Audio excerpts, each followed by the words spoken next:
Talvez o que você mais precisa não seja subir mais alto, mas permitir que Cristo desça até você. Talvez a transformação que você busca não começa no esforço, mas no encontro. Lucas capítulo 19, versículos 1 ao 27, nos coloca diante de duas realidades que caminham juntas e não podem ser separadas: a graça que salva e o reino que exige fidelidade. Porque onde Cristo entra, nada permanece igual. O texto se inicia com a chegada de Jesus a Jericó. E no meio da multidão há um homem chamado Zaqueu, chefe dos publicanos, rico, rejeitado, visto como um traidor. Um homem que tem tudo, mas carrega um vazio que o dinheiro não preenche. Ele deseja ver quem é Jesus. Mas há um problema: sua estatura. Pequeno por fora, mas talvez revelando algo maior por dentro. Quantas vezes nossas limitações externas expõem as nossas necessidades internas? E ele então corre e sobe uma árvore, um gesto incomum para alguém da sua posição. Mas quem quer ver Jesus de verdade, rompe os protocolos. E então acontece o inesperado. Jesus para, olha para cima e o chama pelo nome. Zaqueu, desce depressa, pois me convém ficar hoje em tua casa. Percebe a ordem? Desce. O evangelho não é sobre o homem subir até Deus. É sobre Deus descer até o homem. Não é conquista, é graça. Zaqueu queria ver Jesus, mas descobre que já estava sendo visto por ele. E isso muda tudo. Você tem buscado a Deus ou já percebeu que ele está te chamando pelo nome? A reação da multidão é imediata. Murmuração. Entrou para hospedar-se com um homem pecador. Porque a graça sempre escandalizava quem vive de mérito. Mas Jesus não negocia com a opinião pública. Ele cumpre o propósito do Pai. E dentro daquela casa, algo acontece. Não há descrição detalhada do diálogo, mas o resultado é evidente: transformação. Zaqueu se levanta e declara: dou aos pobres a metade dos meus bens. E se em alguma coisa tenho defraudado alguém, restituo 4 vezes mais. Isso não é barganha, é fruto, não é tentativa de comprar salvação, é evidência de que ela já chegou. Porque quando a graça entra, o coração muda. Quando o coração muda, as atitudes seguem. Então Jesus declara: hoje houve salvação nesta casa. Hoje, não amanhã, não progressivamente. A salvação é um ato soberano de Deus que gera uma nova realidade. E a base não é o que Zaqueu fez, mas o que Cristo trouxe. Porque o Filho do Homem veio buscar e salvar o perdido.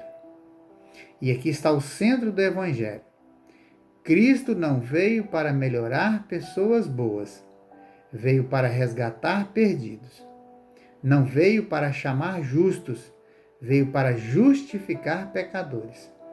E isso nos confronta diretamente. Você se vê como alguém que precisa ser salvo ou como alguém que apenas precisa de ajustes? Mas o texto não para na graça, ele avança para a responsabilidade. Jesus conta uma parábola sobre um nobre que parte para receber um reino e entrega minas aos seus servos, ordenando: negociai até que eu volte. Aqui o foco muda, da salvação recebida para a fidelidade exigida, porque a graça que salva também comissiona. Não há espaço para passividade no reino de Deus. Os servos recebem a mesma quantia, mas produzem resultados diferentes.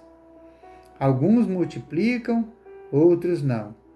E há um que, por medo, esconde o que recebeu. Ele não desperdiça, mas também não investe. Isso revela algo profundo. No reino de Deus, não basta não fazer o mal. É necessário fazer o bem com aquilo que Deus confiou. Quantas vezes confundimos ausência de erro com fidelidade verdadeira? O Senhor retorna à prestação de contas e aqui está o ponto crucial. Todos são avaliados, não pela quantidade recebida, mas pela fidelidade demonstrada. Aquele que foi fiel no pouco também recebe autoridade sobre muito. Isso revela o princípio do reino. Deus valoriza a constância, não aparência. Ele honra a fidelidade, não visibilidade. Mas o servo negligente é confrontado. Sua justificativa revela seu coração. Ele vê o Senhor como duro, exigente, injusto. E aqui está a raiz do problema. Uma visão distorcida de Deus gera uma vida paralisada. Quem não conhece o caráter de Deus não vive para a glória de Deus. E então vem o juízo. O que não foi usado é retirado, porque no reino tudo o que Deus dá tem um propósito. E propósito ignorado se torna responsabilidade cobrada. E por fim, há uma declaração solene sobre aqueles que rejeitam o reinado do nobre. Isso aponta para uma realidade inevitável. Cristo não é apenas Salvador, ele é Rei, e todo rei exige resposta: aceitação ou rejeição, submissão ou resistência. Não há neutralidade diante de Cristo. As implicações espirituais são claras e inescapáveis. Primeiro, a salvação é fruto da graça soberana de Deus, não de méritos humanos. Segundo, essa graça transforma visivelmente a vida. Terceiro, todo salvo é chamado à fidelidade ativa no reino. E por fim, haverá prestação de contas, porque o rei voltará. E tudo isso converge para Cristo de forma gloriosa. Ele é aquele que vai até Zaqueu, que busca o perdido, que salva pela graça. Mas também é o rei que parte, que confia responsabilidades, mas que retornará para julgar. Ele é o cordeiro que se entrega e o rei que governa. Ignorar qualquer um desses aspectos é reduzir o evangelho. Na prática, isso te confronta com perguntas diretas. Você já desceu da árvore do orgulho para receber a Cristo? Sua vida evidencia transformação real ou interesse? O que você tem feito com aquilo que Deus te confiou? Tem investido ou escondido? Presta atenção nisso aqui. A graça que te alcança é a mesma que te envia. E aqui existe uma pergunta permanente, firme e inegociável. Quando o rei voltar, ele te encontrará em evidência e em você apenas alguém que recebeu ou alguém que foi fiel? Pois não se trata apenas de ser salvo, mas de viver como alguém que pertence ao reino. Pense nisso. Que Deus te abençoe.